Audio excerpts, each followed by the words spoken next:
Hello, my name is Anne Marie Cannon, and I'm the host of Armchair Historians. What's your favorite history? Each episode begins with this one question. Our guests come from all walks of life. YouTube celebrities, comedians, historians, even neighbors from the small mountain community that I live in. They're people who love history and get really excited about a particular time, place, or person from our distant or not so distant past.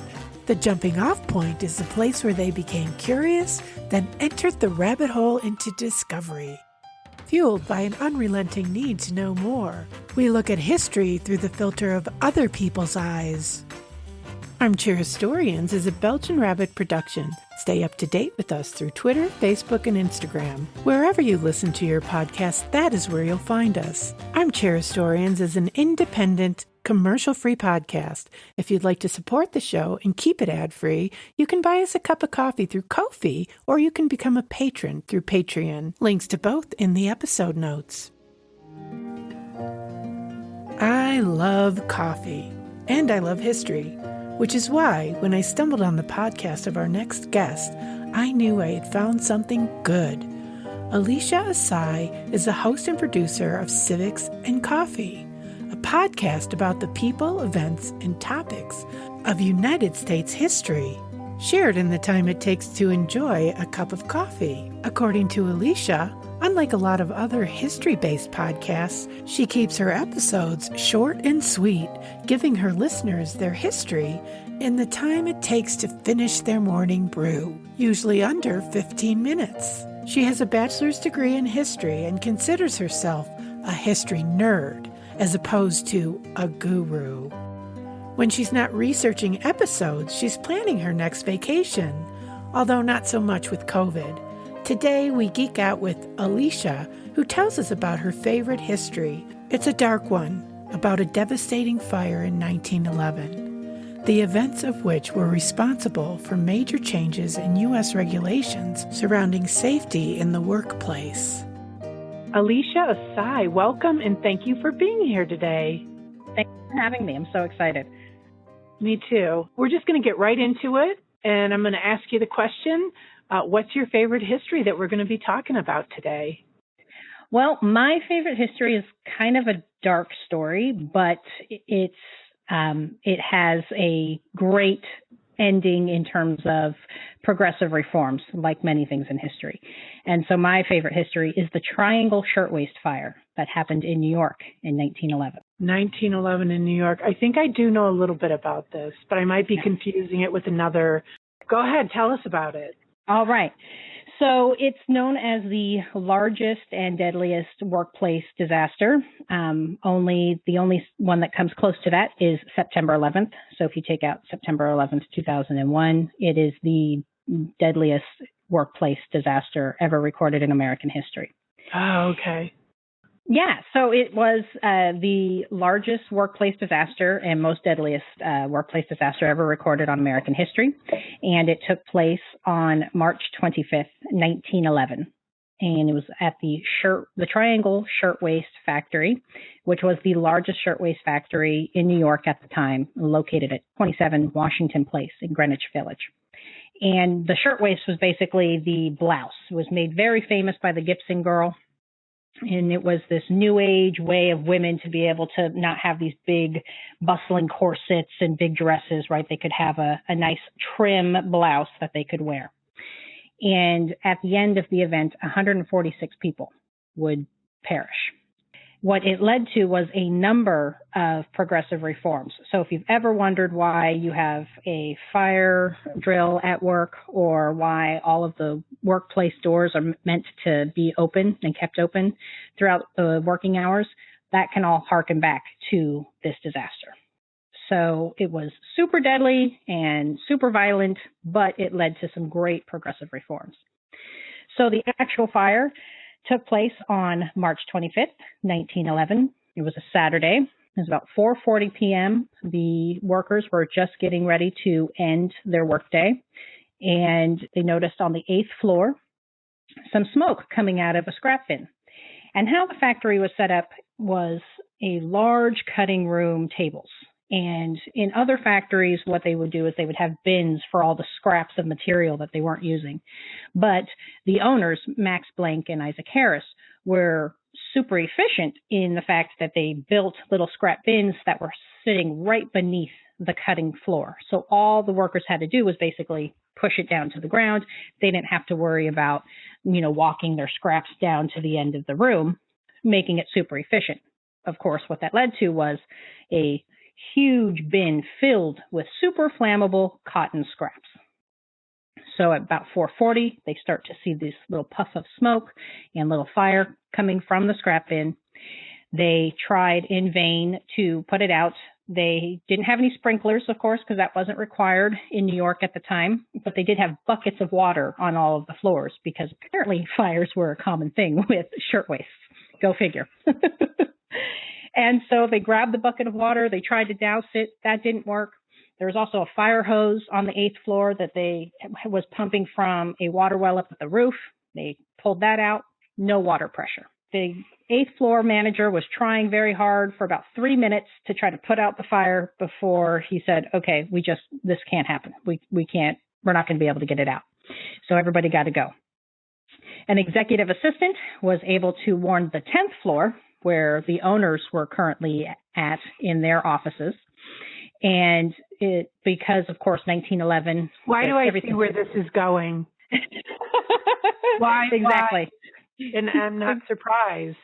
Okay, yep. I'm sorry. Just had to say that. Of course. And so because it's 1911, there's no, fire alarms, there's no PA system, there's no other way of warning except for running upstairs and telling somebody or through the switchboard. And so the executive assistant on the 8th floor did a call to the 10th floor, but the 10th floor never hung up. And so the 8th floor was never able to warn the 9th floor workers, hey, there's a fire. And in fact, the 9th floor workers did not know about the fire until they started to see the flames coming from the windows and the air shaft. So, of course, panic ensued and everybody tried to vacate. This was a fairly large building, and so there were 2 exits available, one on the Washington Street side and one on the Green Street side. But, of course, wanting to be super efficient and not wanting to lose any spare material, the owners had locked the Washington Street doors during work hours, forcing the women and men through the Green Street exit so that they could look at their purse to make sure that they didn't steal any materials, and then also to monitor them to make sure they didn't take any breaks that weren't pre-approved. There was estimates about 200 to 250 people at work that day. All these women on the 9th floor trying to get out. Well, they can't get out through the Washington Street door because that's locked. And the Green Street exit quickly became unpassable both down and up. So here they are stuck on this 9th floor. So some of the women decided that they were going to try to go through the fire escape, which was this rickety old thing that the architect was able to put in place instead of the 3rd staircase. And it was not well put together. It was not really meant to house a lot of people. The fire investigators looked at it and said you couldn't be more than 2 abreast on the fire escape. And so as these women are piling onto this rickety old fire escape, it collapsed from the intense heat and just poor design. And about 20 women fell to their death about 100 feet onto the sidewalk. And there was also some stories about a fence with some spikes, and so some of them were impaled. So super violent. Not a good way to go. I mean, I guess it's better than burning to death, but definitely not my cup of tea. And so the owners were able to, and the people that were on the 10th floor were able to escape up to the roof. And the New York University Law School was right next door. And so they were able to extend a super long ladder and get people off the roof so that they could escape. But basically, if you were on the 9th floor, you were done for.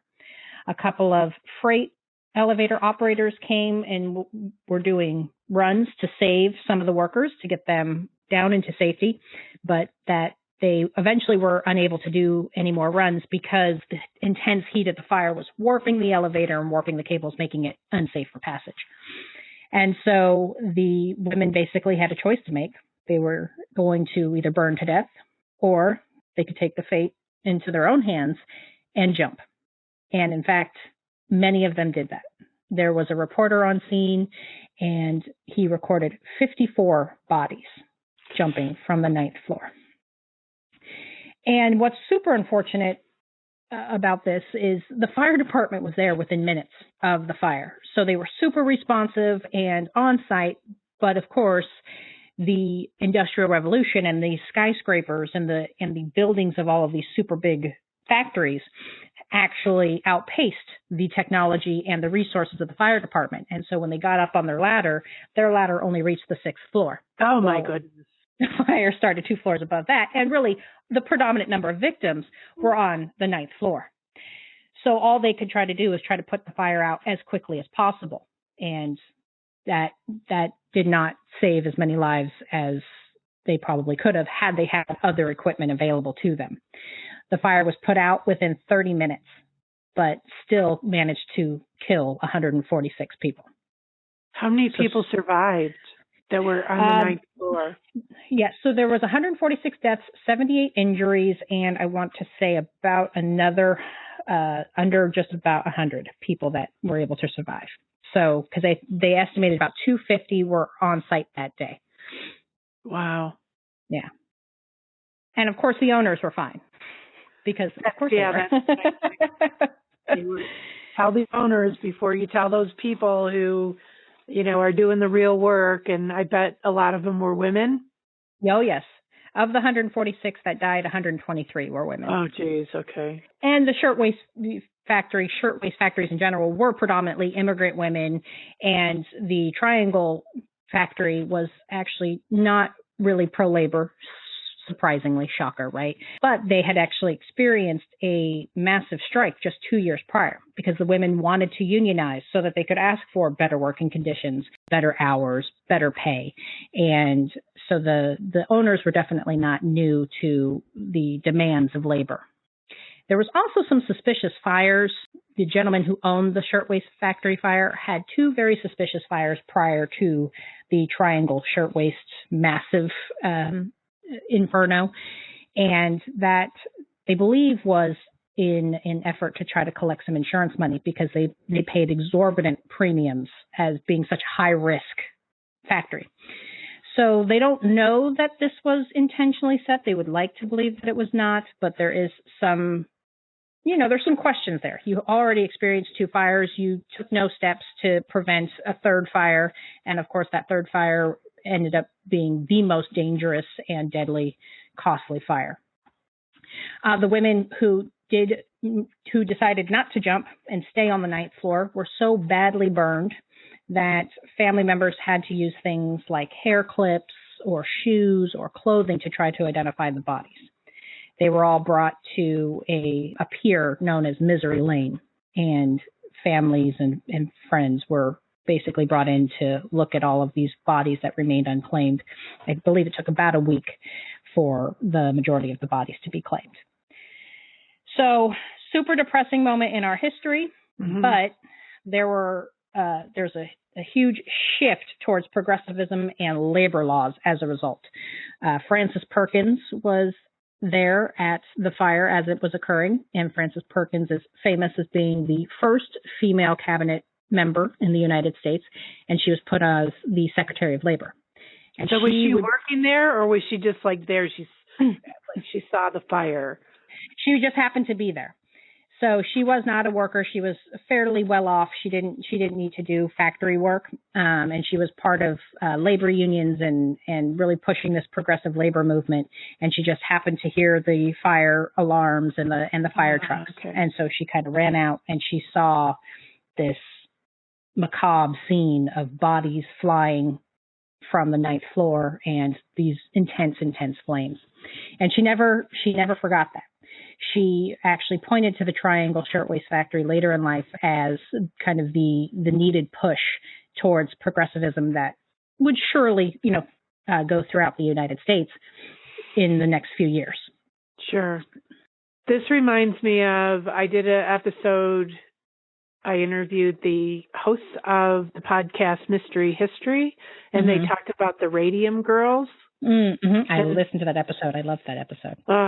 Yeah, that was just devastating to hear. So that was also kind of part of that same moving forward, and it changed labor law. And oh, yeah. Unfortunately, ghastly things had to happen in order for that to happen. And of course, the men were wearing hazmat uniforms basically to work with the radium, but women were licking the brushes because they go faster. Right. And they're more dexterous, right? That was the story that they were told. Oh, you're so much better at this. Yeah. Yeah. Yes. Yeah. It's always the women, right? The women have to take the brunt of the devastation and of the misery in order to prompt some sort of change. So after the fire happened, there were huge outpouring of support in New York. It was a large funeral procession. They estimated about 350,000 people participated. They said about 100,000 people marched, and then about 250,000 people lined the streets of the route. And it was raining and just super, super dark and macabre. And the calls for justice and calls for change really started hammering the New York upstate in Albany, and also the political machine, Tammany Hall. So during that great strike that I mentioned 2 years prior, Tammany Hall, the political machine, definitely came down on the side of the owners and instructed their cops to beat up the strikers and jail the strikers, right? So just no support for the labor movement at all. Well, something in Tammany Hall kind of shifted, and they realized, well, we really need people to vote for us so that we can maintain power. Who's going to be voting for us? Well, we have these huge swaths of immigrants who are typically working in factories and in tenement situations. How can we get their support? Well, the best way to get their support, obviously, would be to support a labor movement. And so they helped erect a commission to figure out some reforms that they could put into place. And so within 6 months, the commission came up with 15 new laws to help prevent disasters like this from happening. 8 of those were adopted. So of 15 laws, 8 were adopted and put into place. And in the next year, 25 laws were proposed, and that included things like mandatory sprinklers in all of these buildings, fire drills, and forcing doors to be unlocked during working hours. So major, huge fire safety reforms, a lot of labor movement. And within 4 years of the fire, New York actually had the toughest and strictest labor laws in the country. And that was in part as a direct result of the Triangle Shirtwaist factory fire. So it was a good ending overall, not good for the 146 people who passed away and the 78 people who were severely injured. The owners were actually put up on charges. They were charged with 6 counts of manslaughter, I believe it was. But unfortunately, they were found not guilty. So only 6. Yeah. The reason why the 6 charges were put were because they were people that they could identify as dying in the fire and on the 9th floor, and as a result of the locked Washington Street exit. And they wanted to make sure that they could prove that the owners knew that the doors were locked and, made no plans to unlock them during any kind of an emergency, because they could prove that those 6 deaths were a direct result of the fire and being locked into the Washington Street exit. So they never paid for their crimes. They never paid for their labor violations. But overall, the country got to see a huge swell of progressive reforms, with Franklin Delano Roosevelt being elected as president with his New Deal and choosing Frances Perkins as his very first Secretary of Labor and the first female cabinet member. And she really was very committed to labor reform and labor movement and progressive laws that helped during FDR's administration. So that's my favorite history. So why this history? A number of reasons why. It has some darkness into it. I like, this sounds very sick, but I like the dark, twisty parts of history. I like the death and the I like that. And I think it proves a point, right? Because as so much of history does, right? Civil War. What did the Civil War lead to? Well, now we got the 13th, 14th, and 15th Amendments to the United States Constitution. I think it's a perfect snapshot of our country needing to be smacked in the face violently sometimes in order to be on board with change. And I've always had an affinity for New York as a city. My family's from back east, and I remember hearing this, I think in, seventh grade history class, and just being infinitely fascinated. Of course, I didn't get to all the gory details that I later discovered, but it's always struck with me because it was such a powerful movement and such a powerful event. Mm-hmm. And I think too, this was such a time of women coming into their own, and that it took the death of 123 women for, the world to kind of wake up and realize, hey, we got to do better working conditions. I mean, children were allowed to be in factories at this time, mm-hmm. and eventually that got outlawed as kind of a direct result of the Triangle Shirtwaist factory. So I just think it's a good snapshot as to what historically America has to go through before it's ready to hear some change. Does history repeat itself? Is that I mean, does it really matter? Like, sometimes I wonder, but, talking about these histories, I always, this one, the Radium Girls, some other ones. I just talked to a gentleman who lives in Berlin, and there's familiar feelings, even though there's very different situations. I see these themes playing out in our governments, and, this past 4 years, need I mention that? But, it's that sense of injustice, and it just makes me so pissed when I hear these stories. I want people to just do the right thing. And, unfortunately, sometimes it takes these horrible, ghastly disasters. And the reason the political machine did anything was politically motivated. Yep. It wasn't even a crisis of conscience. It was literally, right. Oh, well, we need the votes, so I guess we'll be on the side of progressivism. Sure. Yeah. And they did try to double dip and play both sides for a minute, but they had a gentleman by the name of Al Smith who just was like, nope, we're going to go for it. Let's be progressive. Let's do it. We're going to pass all these laws. It's also a very interesting look at politics as being intimately involved in people's lives. I think that's also a really good way of putting that. That is a really good way of putting that. I've never thought of it in those terms.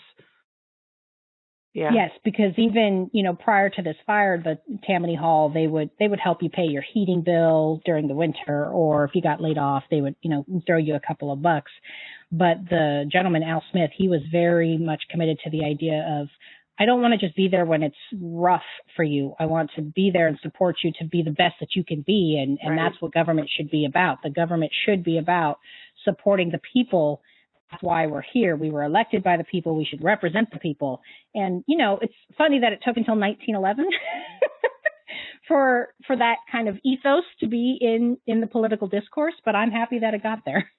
Well, I think there's always been people throughout history who have been what I would call on the side of right.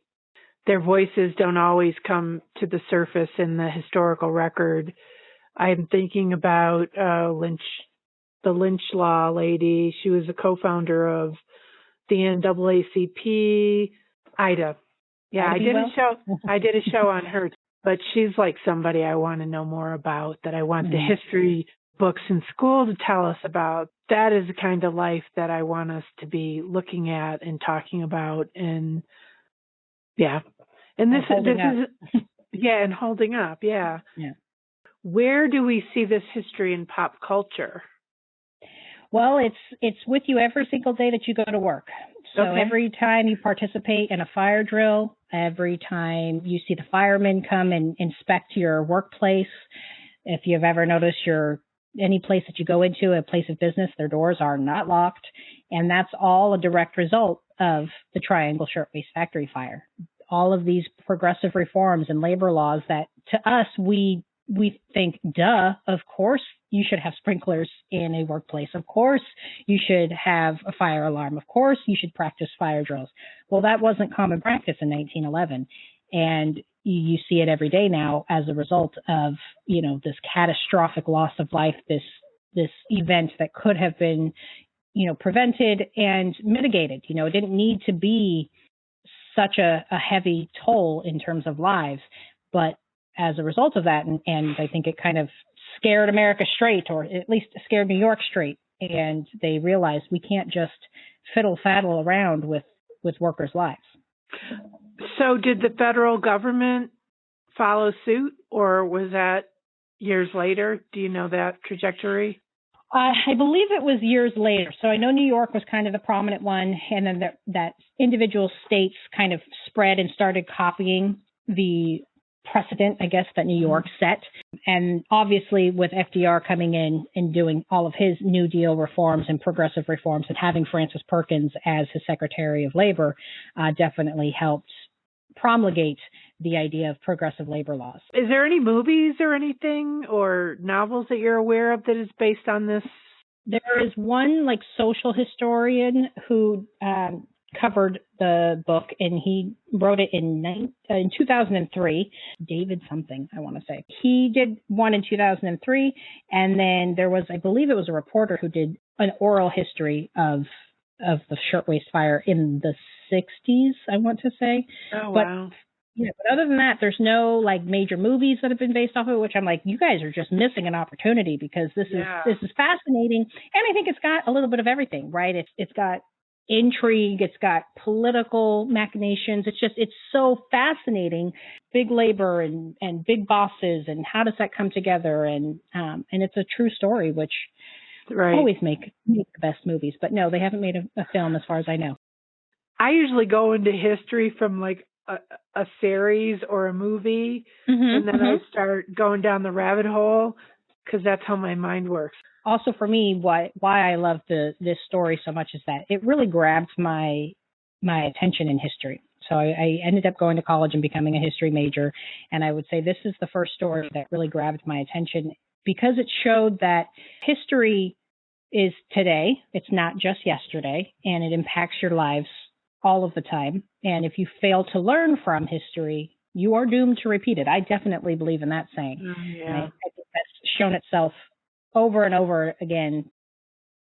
I did minor in history, but I've always been drawn to what's the story? What's the story about this? So, and this kind of leads to what you're doing with your podcast. So why don't you tell us about Civics and Coffee? Sure. So Civics and Coffee is a history podcast all about United States history, because I'm a big U.S. history nerd, is what I like to call myself. I'm definitely not the upper echelons of historians, but I love it. I love learning about it. I love hearing why we do something. And I do know for history, for a lot of people, history is not always something that drives their passion, or they think it's this long, episodic, boring story. And so when I was kind of developing Civics and Coffee, I said, how about I share stories of history in the time it takes you to enjoy your morning cup of coffee? You can get a quick little history rundown, and, you're none the worse for the wear. You don't have to dedicate 3 hours. You don't have to dedicate weeks trying to read a book. You can get some good, quick highlights about U.S. history all in the time it takes you to drink your coffee. And so Civics and Coffee was born. Brilliant. So when did you start your podcast? I started my podcast in August of 2020. So okay. It's still fairly new. A lot of people started their podcast during the pandemic. I started mine in April as well. Was that one of the reasons you were able to start it, or was it something that you had planned to launch and that type of thing? No, actually, it was very spontaneous, which I find very odd for me as a person, because I am somebody who likes to research and plan and have, 15 plans of attack. But I was having a conversation with a couple of friends over the 4th of July holiday, and we were talking kind of current events and how they have historical significance because of our history. And they were like, oh, I don't know. I never got into history. I never liked history. It was so long and boring. And that's where the seed was planted. And so it was between the 4th of July weekend and August as I researched a bunch of episodes. I kind of thought, okay, how do I do this? How do I break it down for people that maybe history is not, their favorite subject ever, but they have 15 minutes to spare. And so that's why I decided. I had a lot of history books lying around from my time in college. And one of the little history challenges I gave myself in my youth was to read a biography on every United States president. And so I had successfully done all of that. So I have all of this history material, and I was like, how do I get this to everybody, but in a short, fun format, because my George Washington biography was like 700 pages. You can't, some people will love that, but other people will be like, just give me the highlights. Who is he? Why do I need to care about him? Right. And that's kind of part of the ethos of Civics and Coffee is I want to break down some of the big, huge historical figures that everybody knows, but then I also want to tell the stories that people don't remember learning in high school or maybe it wasn't covered in high school and give them a fresh perspective on history and maybe give them a reason to tie that story to their present. Right. So what you just said makes me think of Mark Twain, and because it's harder to do what you're talking about because you have to decide on things. You have to decide what you're leaving out, what you're keeping in. Mm-hmm. You have to experiment with different things to see what works. That's how my mind works. But Mark Twain said, I wanted to write you a short note, but I didn't have the time because it is actually labor intensive to do that.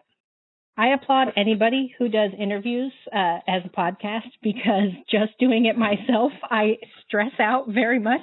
So I can only imagine, trying to find guests and, in hosting a conversation, and then also the editing. The editing for me would be a complete nightmare. So if I had to do it with an interview, I think I would. Oh, that's so funny because I think what you do is a lot harder to come up with a narrative because even though I'm a writer, I hate writing, if that makes any sense, because I feel like it's just so difficult because I want to get everything right. I want to get so you seem like that kind of person too. So that's not easy. It's not easy. So how many episodes do you do a month? You do? I do one episode a week, so 4 to 5, depending on however many Saturdays. I drop my episodes on Saturdays. Okay. I've done a couple of bonus episodes for voting because again, Civics and Coffee. How could I not do an episode on your civic duty? And then I did one yesterday for Thanksgiving. And I listened to that one. I actually did listen to that one when I was cooking. Oh, good. I was putting up my Christmas tree. I listened to a couple of your episodes. Where do we find you? Do you have a website? I just have my Buzzsprout RSS feed right now. I am working on a website. It's not finished yet. So primarily, you guys can find me on the Facebook. I'm popular right now for a number of reasons, but it is still a huge social media channel. So you can look for me there at Civics and Coffee, all one word. And then Instagram is where I'm pretty active. And that's how I found you. That's where I found you, yeah. Civics and Coffee at Instagram as well, all one word. And I just started a Twitter handle for Civics and Coffee. So you can look for me on Twitter at CivicsPod. So. Okay, and I'll link back to all those in the episode notes. Was there anything else that you wanted to tell me about that maybe I didn't ask? I definitely would suggest anybody who's interested in the Triangle Fire. I really just scratched the surface in this episode. There's the book by the David gentleman that I can't remember, of course. We'll put that in the episode notes, yeah. Okay, good. He does a really great job with social history. So he tells the stories of some of the people who lost their lives in the fire. And I think history is so personal for so many people that I think that will really help drive home kind of the devastation of the fire and why it was so important and such a catalyst for change. So I would definitely recommend everybody to go read that book. But other than that, nope, I think we covered it. Cool. All right. Well, thank you so much. I really appreciated it. Okay. I'll talk to you soon. Take care. Bye. There you have it. Alycia Asai, Civics and Coffee. Be sure to check out our episode notes to find out more about Alycia, her podcast, and the Triangle Shirtwaist Factory Fire. Thanks for joining us and have a great week.